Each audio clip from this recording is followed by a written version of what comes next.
So I was homeschooled almost all of my education and before college, but like a lot of homeschoolers, I took a lot of classes at high school, at a local high school. I took classes at a local college. This was mainly in the high school years. Before high school, I was mostly taught almost everything by my parents, but in high school, there are some classes that my parents aren't expert at, as great as they are at many things.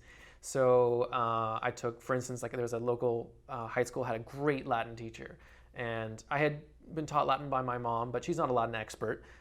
So I had a great time. I started loving Latin when I took Latin at this local high school and local college, local university. I did some other online courses, some of them sort of aimed at homeschoolers. And one summer I went to UCLA because I was really into filmmaking, and I took a filmmaking course there. And one of the added benefits that, in retrospect, I think was really important is that I got to know a UCLA professor, and he ended up actually writing one of my recommendation letters for college. And the other recommendation letter was from my English teacher, and I think she was my it must have been junior year English teacher at the local high school who I loved, and she liked me a lot. So that was a great choice, because it's always best to have someone maybe less biased than your parents who are writing your recommendation letters.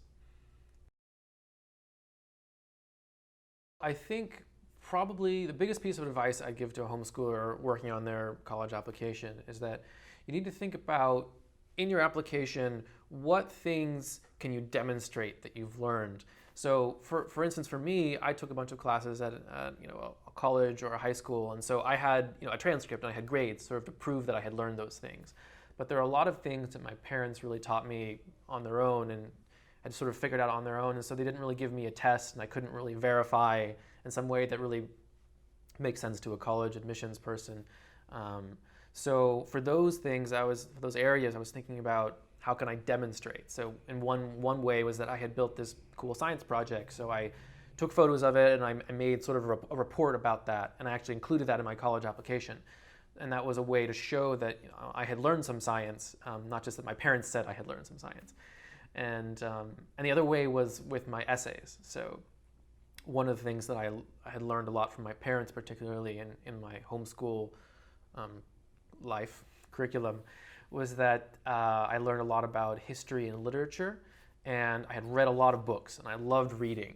And I listed all the books that I had read, but I also wanted to demonstrate that I had a breadth of knowledge about the literature of the world and historical works. And so my essay incorporated a lot of them, and I talked about how much I loved reading these books, and that was a way, hopefully, to show to an admissions person that I had learned something, and because I didn't really have any other concrete way to demonstrate that. So as a homeschool student, I wasn't really involved in a lot of the traditional extracurricular activities that will often be arranged as part of a high school. I did go part-time to a high school, so I had some opportunities to get involved with those things, but some of them were only for full-time high school students. So you do have to seek them out sometimes, and sometimes there are homeschool groups. It really depends on the area. Sometimes there are even homeschool sports teams. In my case, there wasn't a homeschool sports team, but one of the things that I did is I was really into making movies. I loved filmmaking, and I liked video stuff, and so I with my friends, I would get together and I'd make movies, and they would be really silly and cheesy and fun, but that was a thing where I was bringing a lot of people together, so I was sort of building community, I was working with people and having a lot of fun, but also making something that was cool and I could sort of demonstrate. And I actually, on some of my applications, I believe not all of them accepted that, but I submitted a DVD of movies that I had made. For some applications, some sort of secondary things allowed to submit in like an artistic supplement. So I showed those movies, but I also talked about them and talked about working with a team and being the director and sometimes letting someone else be a director and working with them and that whole process. And I think that was an important piece in my application because as a homeschooler, there weren't as many of the sort of group activity extracurriculars as maybe your average high school student would have.